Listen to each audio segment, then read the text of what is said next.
Hello అండి, అందరికీ నమస్కారం. Welcome back to our channel all round clock. ఇవాల్టి వీడియోలో అయితే ఒక రైస్ బాత్ అండి, మెంతి కూరతో రైస్ బాత్. మెంతి కూర ఎంతో ఆరోగ్యానికి ప్రయోజనాలను కలిగిస్తుందండి. మెంతి కూరని మన ఆహారంలో చేర్చుకోవడం ద్వారా మనకి ఆరోగ్యానికి ఎంతో మేలు చేస్తుంది ఈ మెంతి కూర. మెంతి కూరతో మనము పప్పే కాకుండా ఇలాగా చపాతీల్లో కూడా వేసుకోవచ్చు. మెంతి కూరతో బాత్ కూడా ఇలా ప్రిపేర్ చేసుకోవచ్చు. నేనైతే ఈ బాత్ని ఎంతో ఈజీగా ప్రిపేర్ చేసుకోవచ్చండి. మామూలుగా పలావ్కి ఎలా వేసుకుంటామో మనము అవన్నీ మసాలాలన్నీ కూడా ఆయిల్లోకి వేసుకొని, పచ్చి బఠానీ అవైలబుల్గా ఉంటే అది కూడా వేసుకోవచ్చు. ఉల్లిపాయ ముక్కలు కూడా వేసుకున్నామంటే చాలా చక్కనైన ఈజీగా ప్రిపేర్ చేసుకోవచ్చండి. కొద్దిగా అల్లం వెల్లుల్లి పేస్ట్ వేసామంటే ఆయిల్లోనే మనకి ఫ్రై అయ్యిందంటే పచ్చివాసన వెళ్ళే వరకు కొద్దిసేపు ఆయిల్లోనే ఫ్రై చేసుకోవాలి. మెంతి కూరతో మనం ఈ బాత్ ప్రిపేర్ చేసుకున్నామంటే చాలా టేస్టీగా ఉంటుంది.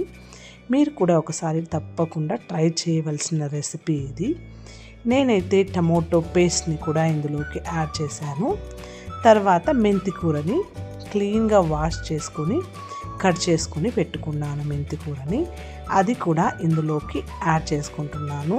ఇప్పుడు మెంతి కూర వేసిన తర్వాత కాసేపు ఫ్రై అవ్వాలి. మెంతి కూర అంతా పచ్చి వాసన వెళ్ళే వరకు ఫ్రై అయ్యిందంటే చాలా చక్కగా ఉంటుందండి, ఫ్లేవర్గా ఉంటుంది. ఈ రైస్ మాత్రం చాలా బాగుంటుంది. రైస్ బాత్ మీరు తప్పకుండా ట్రై చేయండి. బ్రేక్ఫాస్ట్కి, లంచ్కి, డిన్నర్కి ఏ దానికైనా కూడా పర్ఫెక్ట్గా ఉంటుందండి. నేనైతే మార్నింగ్ చేశానండి ఈ మెంతి బాత్, ఎందుకంటే లంచ్ బాక్స్కి సరిపోతుంది, బ్రేక్ఫాస్ట్కి సరిపోతుంది అని.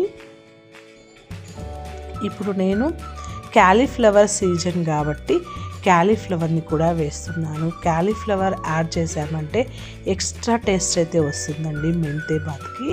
మీరు కూడా ఖచ్చితంగా తీసుకొని వచ్చి కూడాను వేసుకోండి, అంత చక్కగా ఉంటుంది. నేనైతే కొబ్బరి పాలు వేస్తున్నాను. కొబ్బరి పాలు వేసుకొని నీటికి బదులుగా నేను 2 గ్లాసులు బియ్యం వేసుకున్నా కాబట్టి 4 గ్లాసులు నీళ్లు వేయాలి.